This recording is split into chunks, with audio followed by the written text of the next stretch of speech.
যারা বেশি নামাজ পড়বে তারা বেশি জান্নাতে ঢুকবে নাকি? নামাজ পড়তে পড়তে যারা কপাল কালো করে ফেলছে এরা ঢুকবে না? যারা হজ করতে করতে বড় হাজী সাহেব হয়েছে, জিকির করতে করতে হাতে 3-4টা তাসবিহ রেখেছে, তাদের কথা বলা হয়েছে। এগুলো নিঃসন্দেহে অনেক বড় আমল, কিন্তু সবচাইতে বেশি জান্নাতে প্রবেশ করাবে যে আমল, বিষ্ণু বললেন, এক হচ্ছে আল্লাহর ভয়, আরেক হচ্ছে সর্বোত্তম আচরণ। প্রিয় ভাইরা, ইসলামের মেজাজটাকে চিনে নেন, ইসলামের এসেন্সটাকে বুঝে নেন। আমরা ভালো আচরণকে গুরুত্ব দিতে চাই না। অনেক নামাজি লোক দেখবে নামাজ পড়তে পড়তে কপালে কালো দাগ ফেলে দিচ্ছে, বাসায় বউয়ের সাথে খারাপ আচরণ করে, খিটখিটে মেজাজের, প্রতিবেশীর সাথে শুধু ঝগড়া, কলিগদের সাথে ঝগড়া, মারামারি, দুঃসম্পর্ক, এরকম আছে না নাই বলেন? আছে না? কিন্তু নামাজি, অনেক বড় হাজি, একদিনও কোরআন তেলাওয়াত মিস হয় না, তো এত ইবাদত করেও সে ইসলামের আসল এসেন্সটাকে ধরতে পারেনি। বিষ্ণু বললেন, সবচেয়ে বেশি জান্নাতে প্রবেশ করাবে যে দুটি আমল, একটি হচ্ছে তাকওয়াল্লাহ, আল্লাহর ভয়, আরেকটি হচ্ছে উত্তম আচরণ, সর্বোত্তম আচরণ।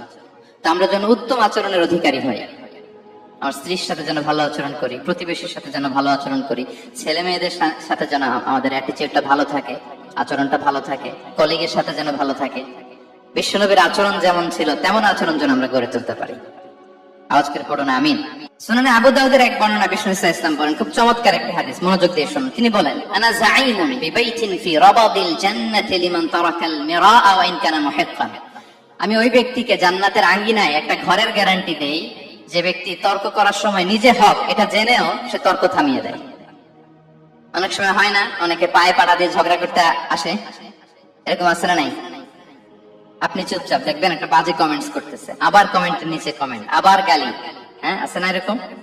বিষ্ণু বলেন, নিজে হক এটা জানার পরেও আর যাতে তর্ক না বাড়ে, যে তর্ক থামিয়ে দেয় জান্নাতের আঙ্গিনায়, তাকে আমি একটা ঘরের গ্যারান্টি দেই।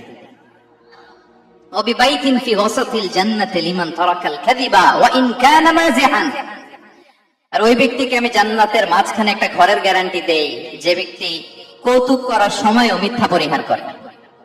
করতেছে কৌতুক, ফান করতেছে, হি ইজ কিডিং, পান করে, কৌতুক করে, কিন্তু কৌতুকের সময় সে মিথ্যা বলে না।